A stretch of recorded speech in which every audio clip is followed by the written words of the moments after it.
You guys look like... What do they look like, Jimmy? Dorks. They look like a couple of dorks. Get those birds! Nerds! Nerds! They're coming to get you, Barbara. What? Are you kidding? We got some family here. Can you dig it? Can you dig it? Can you dig it? You are listening to the In the Mouth Dorkies podcast, the official podcast of the Alamo Drafthouse, Winchester. Welcome to another edition of the ITMODcast podcast. Joining us is Brian Young. God, I love being a turtle! The Turtle Dork. Can you fly, Bobby? And also joining us is Lisa Gullickson. Quick, suck it before the venom reaches my heart. Wife Dork. Woo! And the reindeer just flew away.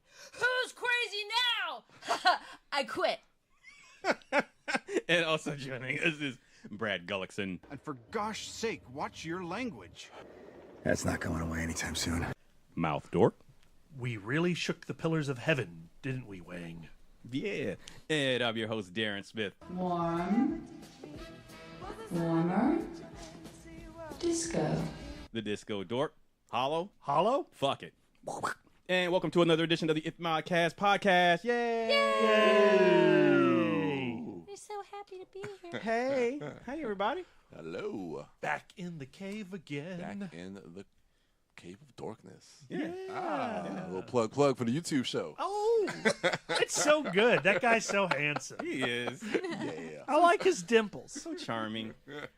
How's everyone doing? Not too bad, man.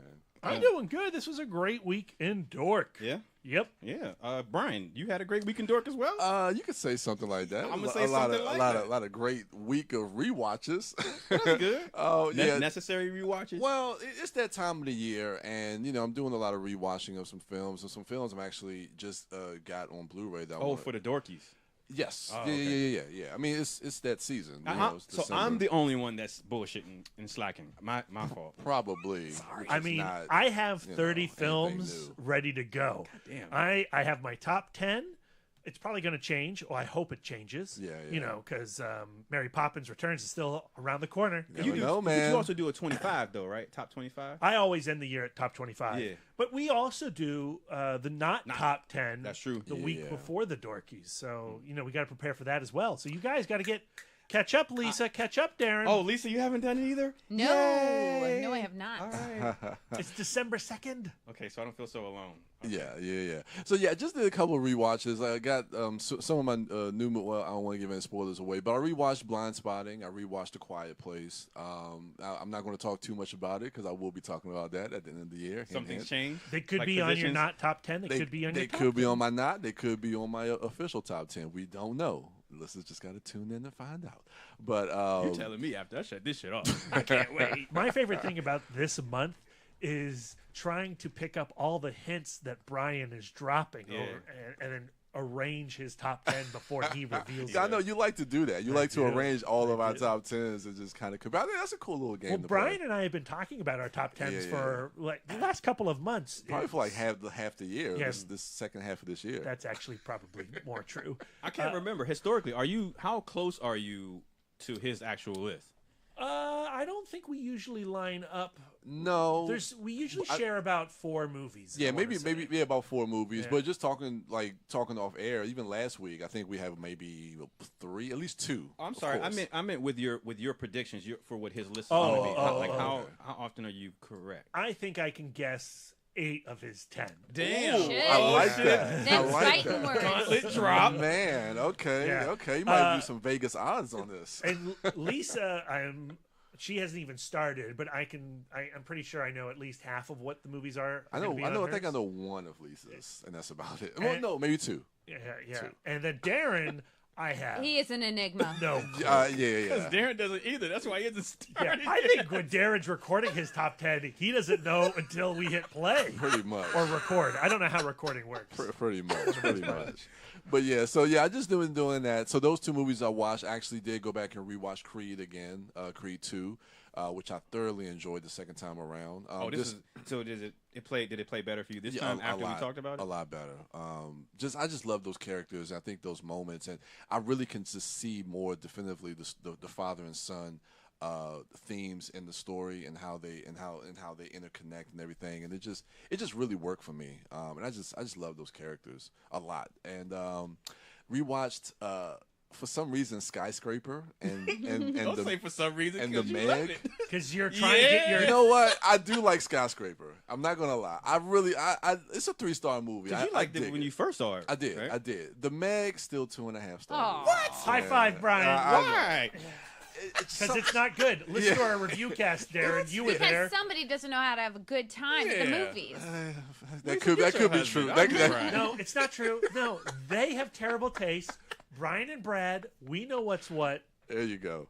I'll go with that. But yeah, that's pretty much what I've been doing. Those are some of the films that I've watched. I'm trying to think if there's anything else that I've rewatched. Of course, the movie that we're going to talk about for our review cast. You can't even say the title. Dang. The Christmas Chronicles. Oh, okay. Yes. Is that bad? With the one Kurt Russell. Yeah. The one and only Kurt Russell. The one and only Kurt Russell. Absolutely. But that's about it for me. Just a bunch of rewatches. No, you're not getting out of it that easy. So let me ask you with the recent news of, because you always typically have a Weekend Dork where you talk about rewatching, especially recently, rewatching Netflix shows or catching up. That's the thing, and I didn't want to rehash. I've actually continued 7 seconds, and I'm 8. I got 3 episodes. I just wanted to ask your opinion on the news about the cancellation of Daredevil, because that I think came out. Oh, I don't care. Oh, damn. No. To be honest with you, man, like I kind of see the writing on the wall with the Marvel Netflix shows.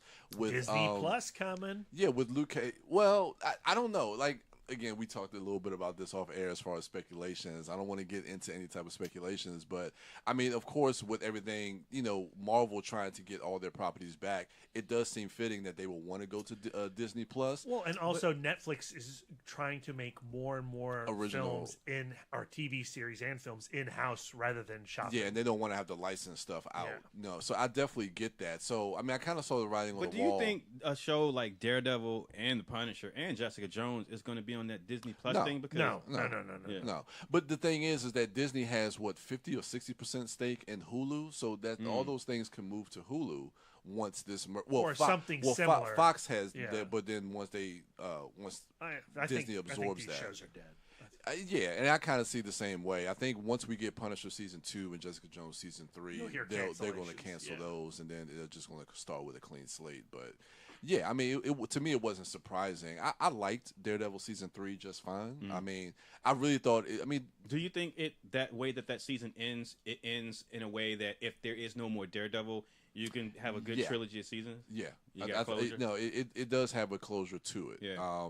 They did say that they did have plans for season 4 and what they wanted to do, but the way that season ends, it does bring a full closure to those characters and those villains as well. That's good, because a lot of shows that get canceled, like Deadwood, don't get that. It's coming back, Darren. When like you said, I'll believe when you see it. Yeah. All right, well, thanks, B. No problem. Can I ask you another question? Mm-hmm. I'm not going to. Lisa, how was your Weekend Dork? My Weekend Dork was okay. I ended up... Just okay? Yeah, because I ended up getting a migraine. That's right. So I was migrained out all of Friday and Saturday. Making my Weekend Dork great, because I watched so many movies. Well, I snoozed on the couch, like in and out of consciousness. I watched 6 films in 2 days. Oh, yeah, you did. And took care of my wife. There you go. There you go. Okay. I did get to go to the movies once. I caught The Maltese Falcon once again on the big screen. Alamo? Alamo Ashburn Film Club. So that was super fun.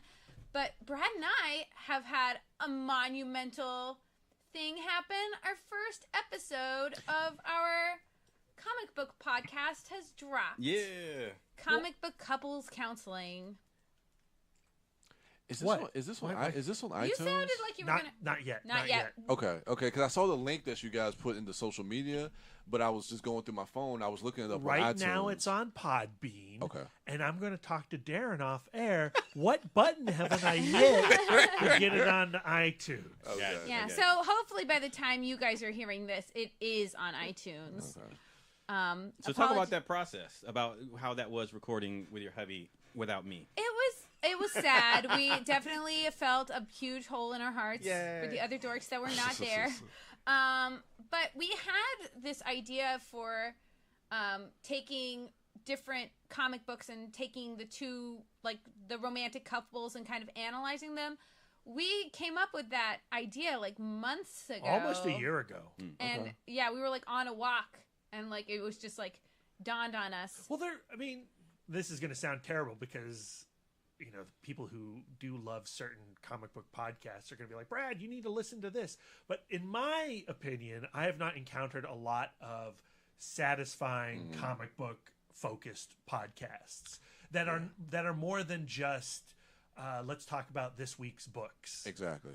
And I loved the idea, which was Lisa's, of finding a couple and then exploring that couple over the course of 4 episodes, and each episode representing a different story arc within their relationship. So the way we've worked out the comic book couples counseling podcast, that's hard to say, but we like it anyway, not accepting any criticisms on our title, was that we could take Scott and Jean from the Uncanny X-Men, right, and start with the most famous X-Men storyline of all time, the Dark Phoenix saga, and explore the relationship there, and then hop over to another arc about 6 years later, and then we're going to jump into a 90s arc, and then we're going to jump into an aughts arc. And we're not revealing that yet. Yeah.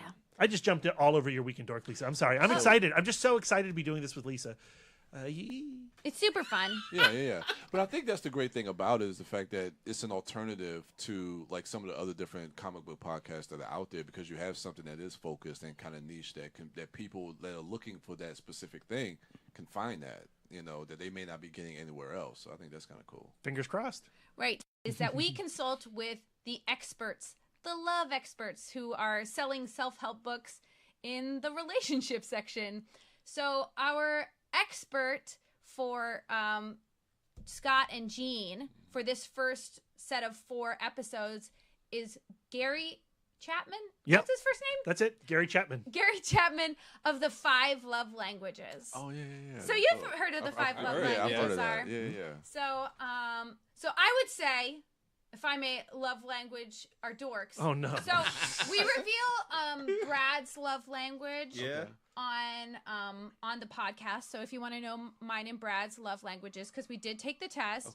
I think I didn't do it properly. Because the result, I'm not so sure about. Is it like on them Facebook things where you could just keep redoing it till you get the result you like? Yes, you could do He that. could have. For me, I just feel like Brad wasn't concentrating. That might be right. The self-help angle is definitely more my bag than Brad's. But I think in terms of like going through the X-Men with the love languages in mind is really interesting, because you think about so the whole idea with the love languages is that if you want to express love to somebody, people express love in different ways. And when you want to, and to some people, some things mean love and other things don't. So for example, one of my love languages, I'll spoil this, but I have 2, you guys, so you'll get the other one. You could probably guess the other one. Bilingual. I'm bilingual. One of my love languages is acts of service. So Brad doing my bidding essentially is one of my love languages. But if that isn't your love language, and I'm always helping you out and doing all these things, you might not interpret that as an act of love. Exactly. So you want to express love in a way that it's going to be received well. So I would say, that Brian's love language is words of affirmation. Would you say that's true, Brian? Words of affirmation. It could be, yes, because affirmations is a big thing. My mother always tries to get me to say affirmations, and so that's a big part of my life. And you appreciate it when I tell you how great you are at YouTube, right? Yeah, sometimes it's hard for me to receive that, though, but it does feel good. You got to open up your love tank, Brian, and let me fill it. That's another huge thing with Gary Chapman, is the idea of the love tank, and how if your relationship is on the rocks, then you should say, "Hey, Darren, what level is your love tank on?" And then Darren would say, "It's on E." I was going to say 6. Okay. And then you would say, "Well, what can I do to fill your love tank, Darren?" And then Darren would probably say, I would say that Darren's love language is acts of service. Because there's nothing he loves more than he loves giving advice, 1. Yeah. And 2, like, he loves the fact that his element of the podcast is doing the uploading and editing and that element. So I think that Darren does get a lot of joy out of helping others. And when you help him, like you're going to help him move on Monday, that is going to affirm your love to him. Because we're willing to move a couch. Right. Okay. So he really appreciates people who help him. I learned that acts of service is not just BJ's. It isn't just BJ's. Though that they are very helpful with the blue balls. BJ's, we're talking about the wholesale store like Costco's and Sam's, right? Correct. Yes. All right. There you go, man. Gotta buy in bulk. Yeah. Oh, that's right. Hey, Max, how's it going? Our youngest listener. All right. Sorry, you haven't So, reached an account. we go into the love languages of the different X-Men. We go into Scott and Jean's love language and how their miscommunication on that level causes a lot of issues in their relationship.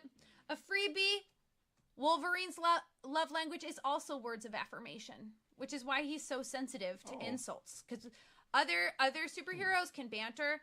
Wolverine cannot banter because he cannot stand being insulted because his love language is words of affirmation. The other love languages that I haven't mentioned I was going to ask you about that. So it's gifts. Okay. So giving and receiving gifts. Yeah. Also like BJ's. Quality time. Quality time, that's right. And the last one is... Listen to our podcast and figure it out. Yeah. I've got it. It's on the tip of my tongue. Physical touch. Yeah. Also like BJ's. Like BJ's, right. But it doesn't have to be BJ's. It could also be pats on the hand. Yeah. Like, to me, like, when it comes to friends, that's, like, super, like, I'm, like, not a hugger. Yeah. Like, so with friends, that's, like, super low on my totem pole of needs. It's interesting because I remember the 5 love languages like from years ago, reading about that. But so is it the love language that you as a person give to people, or what you receive? Because is it two different? You tend to give what you want to receive. Okay, is the idea. And so if you're in a relationship and you guys are having trouble, then you have to discern what the other person's love language is. Exactly. And then love them in that way. And then their love tank will be full. And then your love tank will be full. And then... Because I think that's the difference there. Because when I was going through the book before, it's like a lot of times, like if you're in a relationship and say like your partner, like you want to have words like words of affirmation, but your partner may just like quality time. So if you're not getting those words of affirmation, they still can be showing in ways that they love you, but they're not showing it in the way that you typically want to receive it. So you have to learn their love language. And the awesome thing about using the X-Men to explore the love language is they give you lots of opportunities to show you what not to do. Especially with Scott and Jean. Yeah, they're on the rocks full time. Yikes. Yes. Yeah, I'm super excited to see where this goes. So the first month is going to be Gary Chapman, the 5 love languages, and Scott and Jean. And then the next month we're going to pick another couple. Okay. Which we do reveal on our first episode. So if you want to find out what it is, you got to listen. Right. And then we're going to pick another self-help book. Okay. So it won't be the same self. It'll be a different. Gotcha. Yeah. Okay, now cool. there is a dark, seedy underbelly of the love languages that you're going to have to tune in to find out. But I wouldn't say that Gary Chapman is the coolest guy on the planet. No. I have some issues with him.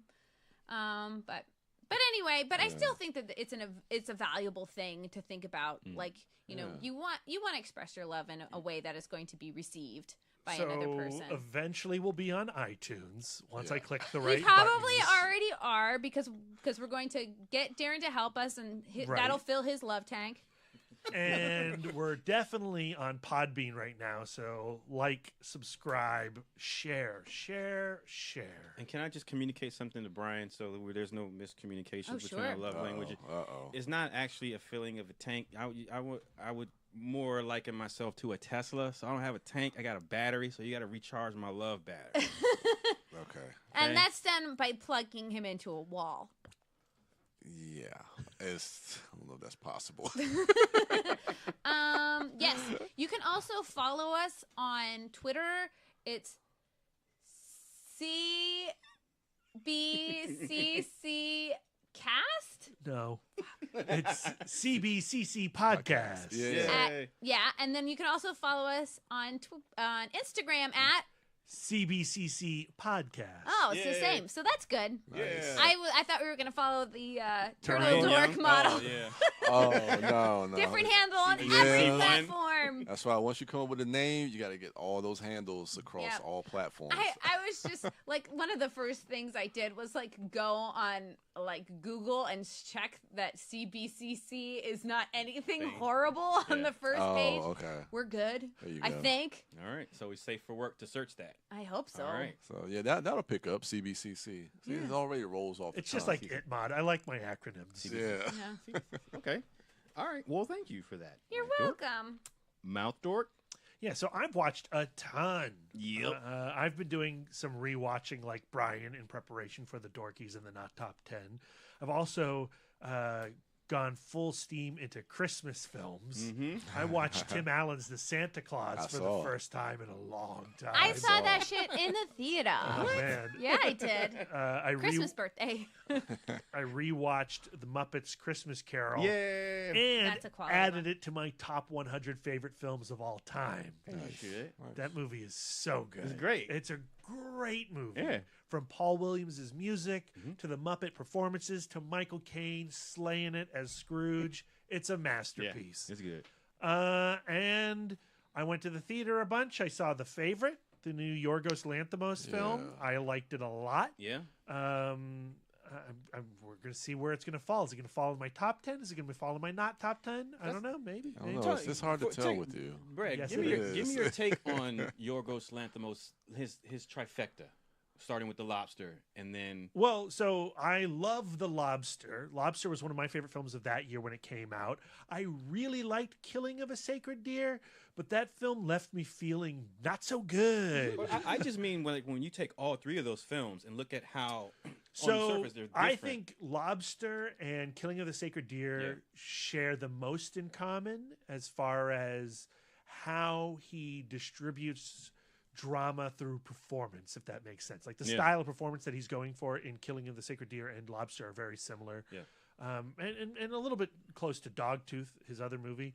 The Favorite is very different from anything he's done before, but it's still made from the mind that, delivered those previous perverted joys. Because Dogtooth is nuts. Yes, yes. And Favorite is, we're all obsessed with the royals and fame and wealth and excess, right? So we're in Queen Anne's court. She's got a very specific relationship. The Queen is played by Olivia Colman and her relationship is with the Duchess, Sarah Churchill, played by Rachel Weisz. And Rachel Weisz has the Queen wrapped around her little pinky. And then comes the Duchess's cousin in the form of Emma Stone, playing Abigail. And these are all real historical figures. And the infighting is an element from history between the three of these women.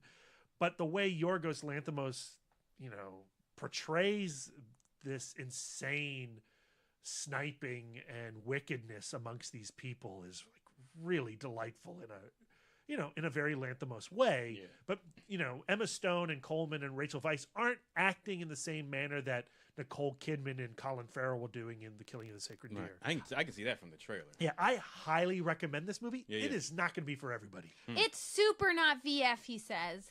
There Oh, are shit. I was gonna 4 say. scenes with 4 different instigations Yes. of the I want to offensive watch act. it with Lisa because I think Lisa could I don't enjoy even the wanna. movie. I was gonna but- say that's kind of messed. That's sad because you at one point you were looking forward Yeah, to it's that, right? it was one of my most anticipated. Yeah. Yeah. Damn. But that's not too bad. anymore. Yeah. No thanks. So Yucky Lanthimos, that's your name now.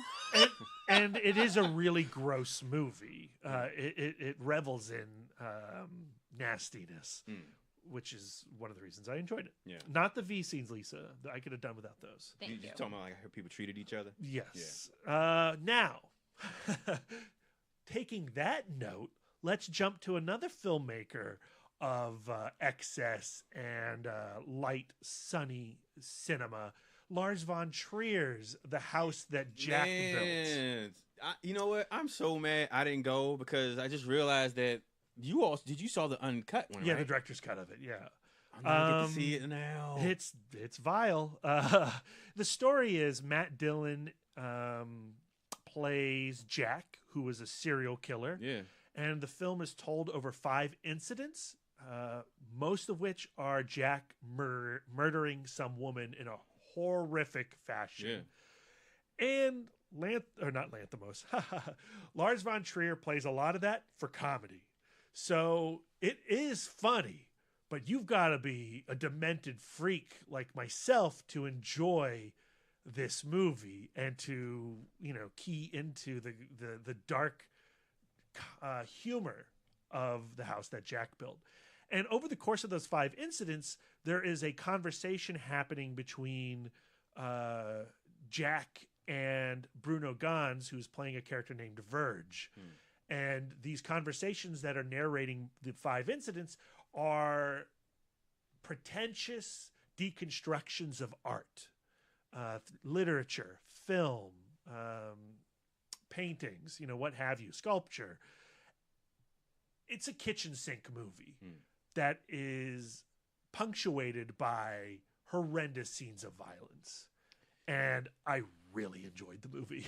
So because I watched the trailer, and my thought, just going off the trailer, and my question to you is, with our current social political climate, how does this movie? Oh, it could really offend you and upset you and get you freaking mad.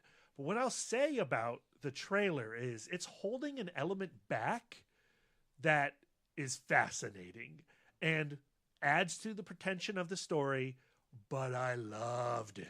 And well, the see what I'm asking is with the conversation that we're having. Do you want to go to do you want to go to a movie and experience a guy take a jack from a car and bash Uma Thurman's skull in? Yeah. I don't know. You have to answer that question for yourself. Somebody slices a tit off. Yeah. And turns it into a wallet. Yep, that happens. You have to reconcile with that if you are in a place right now to enjoy that as an entertainment. But is Lars von Trier, is there a conversation in the film about why this movie's coming out I think Lars von Trier today? I think Lars von Trier probably has an answer for that, and I might too as well. But to talk about it, I would really have to get into the ending of the film. Yeah. So he only murders women? No. Okay, good. No. He murders. He murders kids, and there are some children deaths in this movie that are pretty damn shocking. Yeah. And he kills men too, but it's not for everybody, and that was certainly the case coming out of the theater at the Alamo. And if you look online, there's been a variety of reactions to this film. But I can tell you that Brad Gullickson at Mouth Dork really enjoyed it. Gave it 3 stars. 3.5 actually. Oh shit. Which is a half star less than what I gave The Favorite. So I don't know. But here's the thing, I enjoyed The Favorite, but I've been thinking a lot about The House That Jack Built, and I'll probably watch The House That Jack Built again before I watch The Favorite again. I would like to hear your thoughts on the difference between the version that'll get released as opposed to the director's cut. I am curious to watch that. Yeah. I'm guessing it's. Can you kind of guess what it was going to be taken out? I think there are shots in the director's cut that would not get an R rating from the MPAA. And I think a lot of them have to do with that kid. A lot of them have to do with that tit. And some other stuff. I would hope that it still maintains the last 20 minutes of the movie. But yeah, so there you go. The Favorite, House That Jack Built. 2 thumbs up from Brad. You may or may not like them. And you might think less of me for liking them. That's I already do, and I haven't even seen it. No. Yeah, I know. It's hard to be like, you need to watch this movie in which a woman's tit gets cut off and turned into a coin purse. Oh. She's got little tits. How do you know? Well, because it's only a coin purse. Oh. I mean, I could be a whole drawstring backpack. Yep. I'm just saying. Matt Dillon's really good in it, and Bruno Ganz is really good in it. Yeah. So. Do you know when it's getting a wide release? In December sometime. I don't know if it's ever going to get a wide release. But I mean, like, I don't think this is going to be hanging out at Tyson's Corner Mall. But I don't know. Maybe I don't know. Okay. I'm curious. I don't know. I'm not going to rush out to see it because just a description of that particular type of violence. And granted, I watched John Wick all day, but from what I'm hearing of how he shot it, the violence in a lot of a matter-of-fact way. Yeah. When violence is depicted in that way in movies, to me, it has a more of a visceral impact to me that bothers me. Yeah. It's not an easy movie. Yeah. All right. Did anybody Thumbs up. else get turned into clothes? I don't want to say. Oh. All right. So for my weekend dork, I've just been crazy busy, so I haven't gotten out to the movies nearly. Well, actually, there wasn't anything in the theaters that I wanted to see. Took to see like the Pokemon movie. Oh yeah, how was that? It was fine. It was a Pokemon movie. It was cool. Her and I and one other guy was the only people in the theater. But anyway, I did that. But what I wanted to talk about my weekend dork. We didn't get to talk about on our last recording of our weekend dork, but we had our 4-year anniversary during this particular weekend dork, and I just wanted to say thank you to everyone who watched all of our happy anniversary videos and commented and liked and everyone who listens to us, and for our listeners who are in Alaska, in the Netherlands, or in Mongolia, and all over the world that don't log into and follow us on Facebook but listen to the podcast, and they weren't able to see those Facebook videos, I want to say thank you. We want to say thank you for 4 years of a bunch of really awesome and cool shit. And it's hard to believe it's been 4 years. Yeah. When you texted that to me, I was like, "What are you talking about?" Yeah, time flies. Time flies, man. I don't know, like Brian. I was watching Brian's video when he said, and it's true what he said, that the way it's a part of my life now. It's a part of my weekly routine. So I don't sit back and think about how many years I've been at my job. I just get up and go to work and then come home. You know what I'm saying? So like Brian mentioned, he gets in his car, he comes here, he records, we have fun, and then he gets in the car, goes home, rinse and repeat, goes to work. And I do the same thing. And it isn't until an anniversary comes around or something comes up and we go, oh shit, like we've been doing this a long time, or oh crap, like that's how many interviews we've gotten now. Yeah. And so when you look at all of those different things that we've gone through, it's a pretty impressive amount of good fortune and opportunities that we've had, and that has only come to us because people listen to us and come to the platform that we have. Because if we didn't have any listeners, then people wouldn't want to give us the time of the day to be on the show. I was going to say that's only because Darren was like, Brad, you need to do a podcast. You, Matt, here's a microphone. I'm going to throw this wet towel over it. Okay. I just want people to know I do take everyone's safety in regards. It was not a wet napkin. I was in no way putting anyone in harm. Yeah. It was just a washcloth. No, and it was dry. It was through like a sweat soaked towel. The good old days weren't that bad. It was fine. But anyway, we really owe a lot to Darren for thinking this was a good idea in the first place. And yes, I agree with you that we have to thank our listeners, and I love each and every one of you, especially those that take the time to spread good cheer of ITMOD to all of your friends. Yes. It's insane to me, like whenever we're tagged in somebody's Facebook post or somebody's Twitter feed or Instagram, like I can't even explain to you how much joy that brings to my being. It really gets me through the day sometimes. So I thank you, listeners. Thank you. Absolutely. To Julie, I go to the Alamo and someone has a sweater on with an ITMOD logo, and that's fucking nuts. Yep. But at the end of the day, I have to thank Darren. I have to thank Brian. I have to thank Lisa. I have to thank Billy. I have to thank Matt, the original Mega Dork, Matty. for getting this show started. Yeah, like this is my life, you know. Sunday every week is centered around this conversation we're having right now. Yeah. And I don't know, I can't think for a group of people who are trying to and continuing to cultivate a relationship and a friendship, I can't think of a better way, because every week we know we're going to come together and we're going to be around people who accept us for who we are. No matter what we went through that week, we're going to go to a safe space and be amongst friends. Even though some of us may like the Christmas Chronicles more than others, Darren. I still love you. We don't let anything like that come between us. I'm not Brody from Mallrats. So yeah, I just want to say thank you to everyone. Thank you for Brad and Lisa for inviting me into your home every week. I mean, that has to happen first. So thank you. And like we said in the videos, please continue to support and stay tuned, because we have a bunch of really cool shit coming up for you in 2019. Because of you, we are able to expand and reach out and speak to new people and have new opportunities to be able to provide new content. So because of your support, we're going to keep growing and keep getting better and keep providing good content so that you can stick with us and our family can grow as well. So thank you. Having said that, we're going to come back after the break and we are going to do a review cast for the Netflix Christmas movie starring Kurt Russell, The Christmas Chronicles. Yeah! I'm feeding off Brad's energy and joy. So yeah, stay tuned when we come back after the break.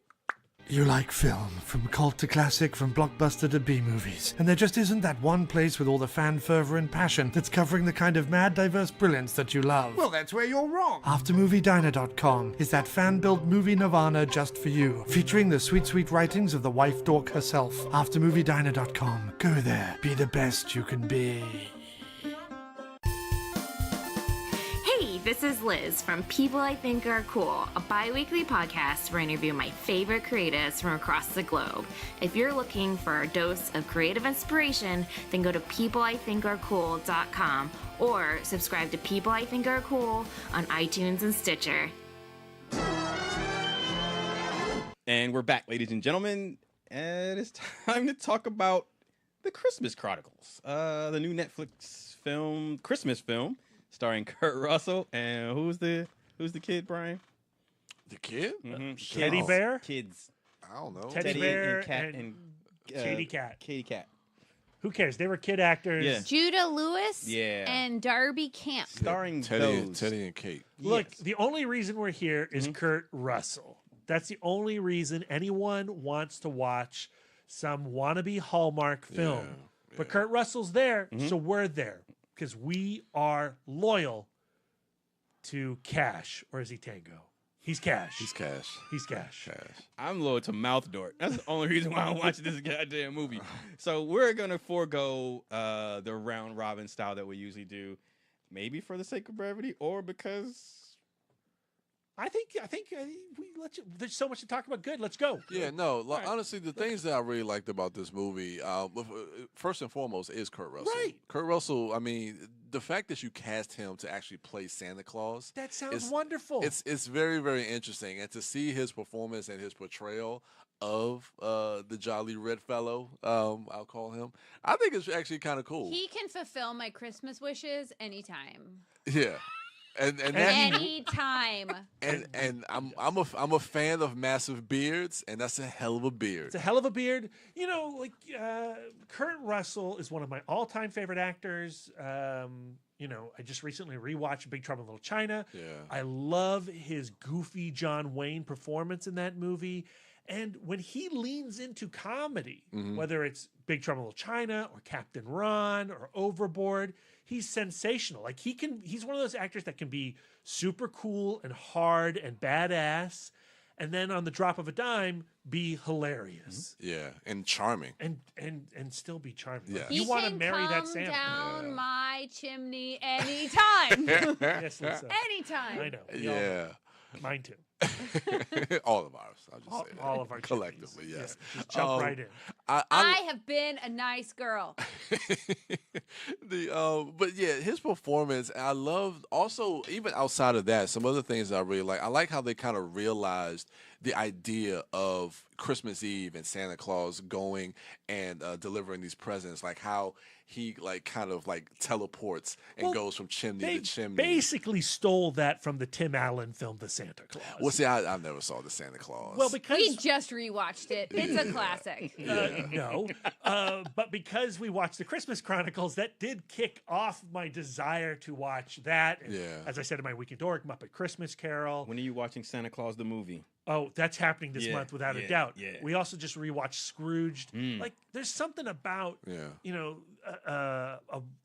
like Scrooge, a reworking of traditional kiddie concepts. Santa Claus, the Tim Allen film, does that very well until it's not funny because there's some real flat jokes in the Santa Claus that just don't work today. Yeah. But that idea of how they realize the magic in the Christmas Chronicles is very similar to how they realize it in the Santa Claus. And I enjoyed that. I mean, I enjoyed that aspect of it and how they, you know, kind of go through like this time, not necessarily a time war, but get to like different areas of the world. And then also just the whole thing with the elves and how the North Pole is in his toy bag and you can go into the What's toy in his bag? bag? What's in his bag? Toys. Yeah, that's right. There you go. Get those toys in his bag. But yeah, just how they kind of realized a lot of that stuff. I thought was kind of innovative. It's kind of clever. I thought it was kind of cute. I thought there's some of that's pretty darn cute. Yeah. I don't know if everything you just mentioned there I like. Elves. We'll talk about that later. Yeah. But I like how they've kind of just realized that whole concept of Santa Claus and like how he can get these presents to everybody in one night. And yeah, so the basic plot is that Teddy Bear and Katie Cat, their dad died in a horrible fire. He was a fireman. Yeah. Sacrificed himself to save somebody else and left his children and his wife to defend for themselves, turning their son into a car thief and a real a-hole. And You should have started with that first. Yeah. Turn into an asshole and then a car thief. And then a car thief. Yeah. And he's a non-believer. Teddy Bear's a non-believer. And Katie Cat is a true believer.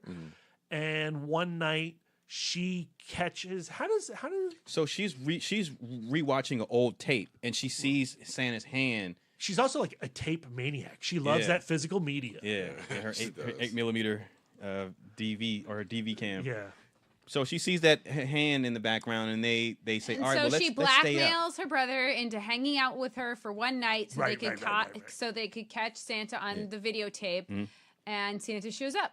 All right, and then at some point, because of their actions, you know, they show up in his sleigh. Santa freaks out and he loses his hat, he tells them that his hat is his magical tool that allows him to levitate and fly around. He also loses the reindeer and he crashes the sleigh and loses the reindeer. And the sack of toys. Yeah, he None loses of his that sack. stuff is secured. Yeah. Get some straps.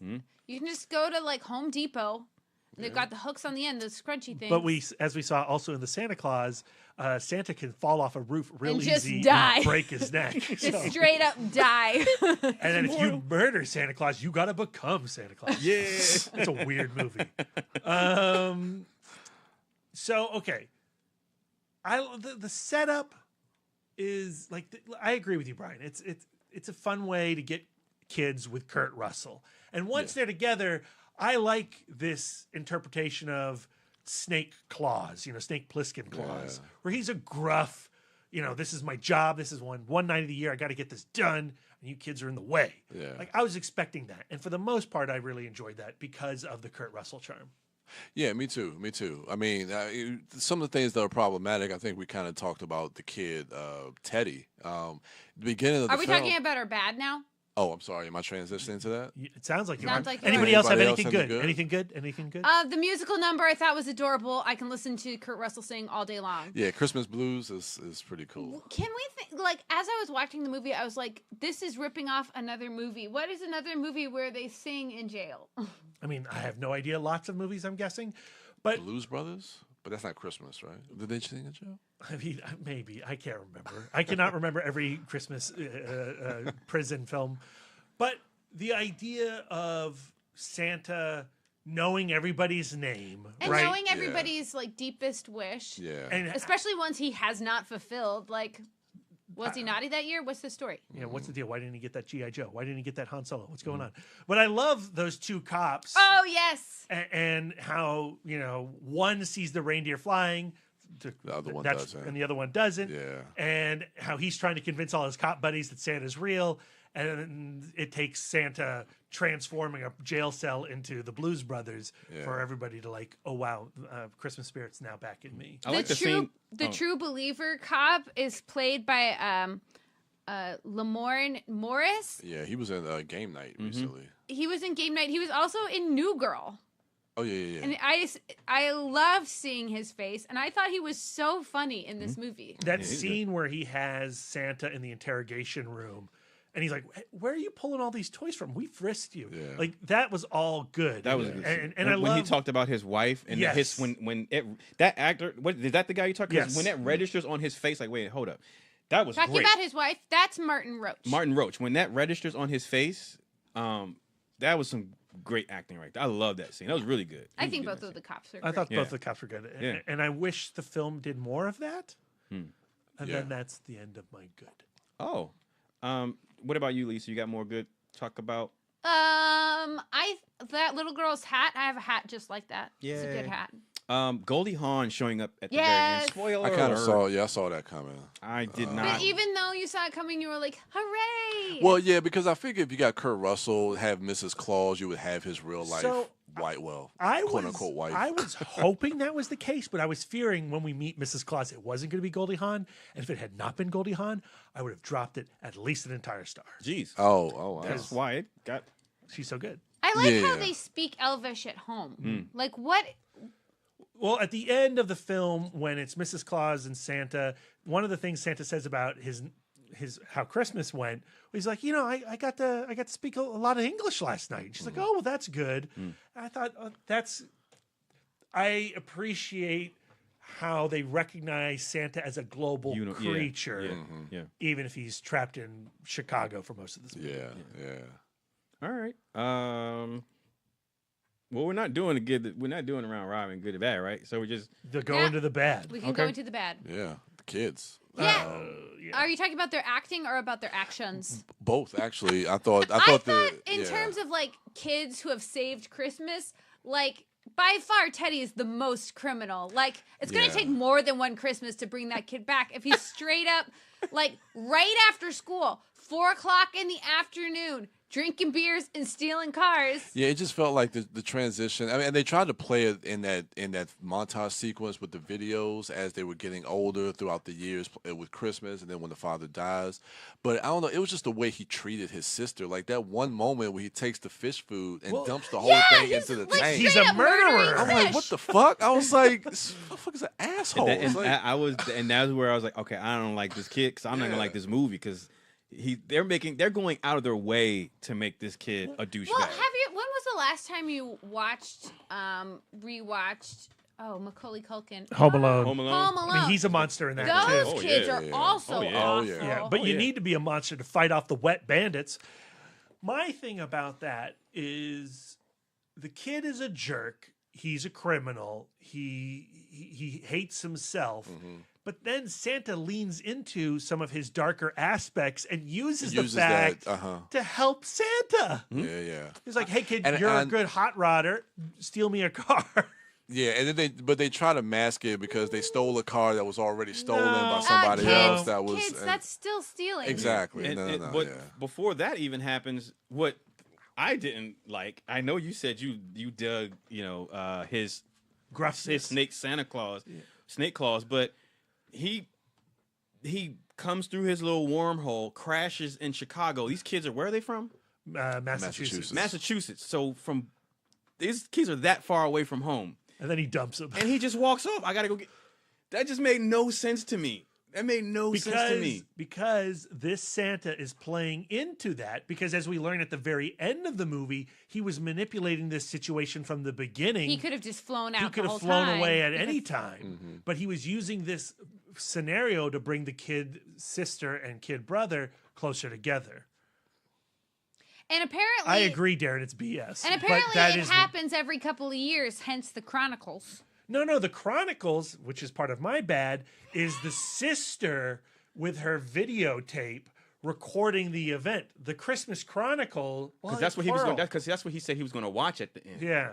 So I got this sense that when it comes to real siblings in trouble, Santa Claus does a little parent trap situation.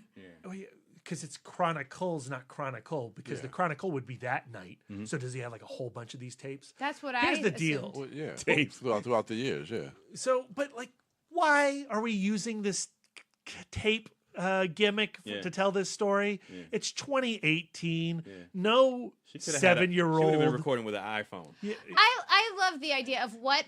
Because, it's not like she's going out and buying new tapes. So what precious memory did she tape over to catch her brother stealing a car? It's probably her birth. If she's see the floor and her walking, see, just records herself walking and records the floor. I'm like, see, what are you recording? So I found that conceit and how they kept bringing it back throughout the whole film really distracting. And just why? No, get rid of this camera. And you know that tape is not going to make it out by the end of the movie. Yeah, Santa's not going to let you have that. And it's true, because apparently he's been keeping all of these tapes that he's been concocting through other children who have cassette. It doesn't make any sense. Chronicles, you can't take the S off. It's the Christmas Chronicle. It's not the Christmas Chronicles. Another bad. So there's a scene where the siblings get separated, and this is when Katie Cat goes in the bag and her brother's outside, and those guys come up in the park and fucking kidnap him. Yeah. What the fuck? Yeah, no, that makes no sense. Why do they have such deep interest in a guy with a bag? Literally a bag of nothing. We're going to take you and this bag to our criminal organization. You're going to meet the big guy. Yeah. You're in trouble. What? Yeah, then we're going to throw it in the incinerator. What? They threw the bag in the incinerator, but then they say, I was like, all right, at least throw the kid in the incinerator, too. He said take the kid outside and put him in the dumpster while he's standing in front of the incinerator. I was like, this movie is fucking nuts. And then a bag full of Pixar elves jump out. Yeah. And it just looks...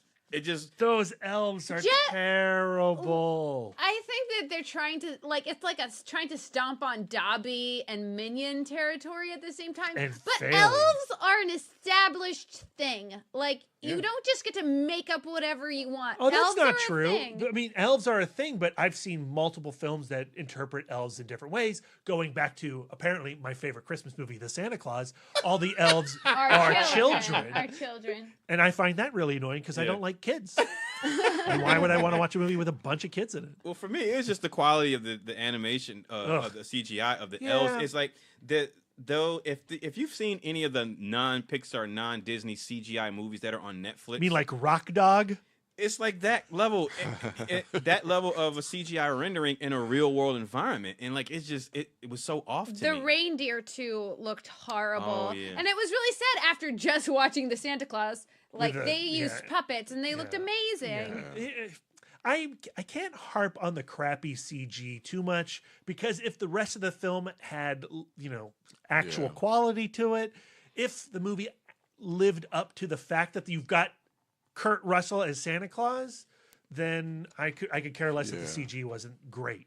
But that's the main problem with this movie is, oh my God, I can't wait to watch this film with Kurt Russell as Santa Claus, and it's terrible. This is the thought I had when I was watching it, because I caught myself being not necessarily angry, but not enjoying the film, and because you hate the kids. And no, but not because I hate the kids. All of the issues that we talked about in the bad. But then I realized that when I was a kid and if I had seen this movie as a kid, if this movie came out when I was younger, I wouldn't have had all that shit that I'm having issues with would have been cool and awesome to me. Like I don't, and I can think back on movies like when we think back on Santa Claus the movie, and if you kill Santa Claus, you got to be Santa Claus. As a kid, I'm like, oh wow, that's cool. Like you get to inherit the crown or whatever. In reality, as an adult, that's fucked up, right? So I felt like this movie, it's just made for a different audience. As Brian mentioned, there are people out there who this time of year they want to watch all the Hallmark movies. Yeah, well, guess what, Darren? That's me. I'm watching all those movies. And I mean, for me and my particular dislike, and why. So I'm looking at it, and I just felt like, well, this movie is for younger kids because they're gonna think the elves look cool. They're not gonna go, oh man, the rendering on that CGI elf isn't good, or the detail. Then the kids aren't gonna say any shit like that. They don't care about shit like that. They're not gonna be thinking about, okay, why don't he just throw him in the incinerator? Why would he have his guys go take him out and put him in a dumpster? Right. Why can't he just burn? But to me, kids don't think about shit like but that. all the the other message is not good. Then, if you're going from the perspective of children. The yeah, messaging being that's a part of my bad too. You can steal a car as long as the ends are exactly. okay. That's why that's in the bad. Yeah. I'm not saying that's cool. I'm just saying like that movie feels like it's just not. It's made for a different demographic or younger demographic. Teaching them bad lessons. Yeah. So I don't know. So that's all I got for my bad. The ugly. Well, those elves certainly. Yeah. The fact the way that they use, abuse, and misuse Teddy Bear's entire personality and the backstory with the dead dad, I find really bizarre and kind of gross. Yeah. And at the end of the film, when Santa's like, "Hey, here's an ornament. Whenever you want to talk to your dad, you can." I'm like, is that the dad's soul in that ornament? And as a kid, I'm not going to think that. I'm like, oh, that's so sweet. He gets to talk to his father. Sure. I thought like it was his reflection, so that when he said, "I'm proud of you," that's what he wanted to hear from his father. Yeah. Maybe I was being too deep. And I was just right like, don't just feed this kid what he wants to hear, man. Here's my thought. How do you make that scene better? He puts the ornament on the tree. His dad's image starts to come in, and then flames in the background, and he's living in his own fiery death, and he gets to be there in his dad's last moments. Jesus. What the fuck? And every time you walked into the living room, you just came up with that like right now. No, when I was working at the whole. No, when I was watching it the whole like that's what, I said that to Lisa earlier today. Yes, I'm smart. I got a good writer brain. That's horrible. What about your ugly, Brian? Same as y'all's, I guess. Elves and criminals, Teddy's personality. Yeah. I was disgusted by all of the fat shaming that Santa Claus was doing. You know, like it's fine when he if said that Santa first, is in shape, but like, why are you throwing all of this judgment on people of size, Santa? Yeah, like that when he said that. What do you expect me to be fat and sloppy? Or I was like, wow, gross. That's not cool. Excuse me. So, you know, like. Weight has nothing to do with morality, my friend. Here's the other odd All thing sizes about are beautiful. Though. Earlier in the film, he mentions how he eats milk and cookies every day on this. But then later, like just an hour or two later, within the reality of the film, he's like, "Oh, I don't eat sweets." It's like, Derry knows all about that shit. It's called a cheat day. Every good diet has one. So Christmas Eve is his cheat day. That makes sense. And then if. That would motivate and then if he knows if you've been bad or good, he was acting like he didn't know what shit was. Well, was that him pretending again? He could be pretending in that situation. Okay. Another ugly moment, as much as I love how he can storm into a restaurant and be like, "Hey, Darren, how's it going? I need you to help me out here." Yeah. Remember when you liked this when you were a kid? The bartender? Well, not the bartender. Everybody in that restaurant, the way they reacted to this guy who could speak their language, who knew their most intimate childhood secret, the rage that came out of that restaurant customer base made no sense. Especially that one couple where he's like, "Hey, Teddy, I need to borrow your Porsche outside. I know you brought it.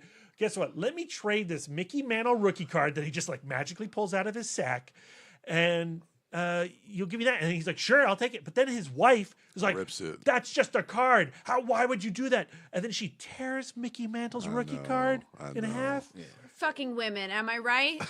It made no sense. Just everyone's reaction to that. Like, but okay, I like the way the hostess responded to him. Like, I liked that too. Yeah. And you could have an evil bartender, but it made no sense when he goes up to the Chinese couple and then immediately starts talking to them in Chinese, and they're all like, "Oh, how dare you talk to me in Chinese?" Yeah. What? Yeah. I wonder if the hostess lady had a car. Like, how come they didn't borrow her car? Because of writing. It's true. Probably. I think she said she didn't have a car. Okay. Yeah, she said she wasn't driving. Yeah, because of writing. She had given up on her dreams. So. Yeah.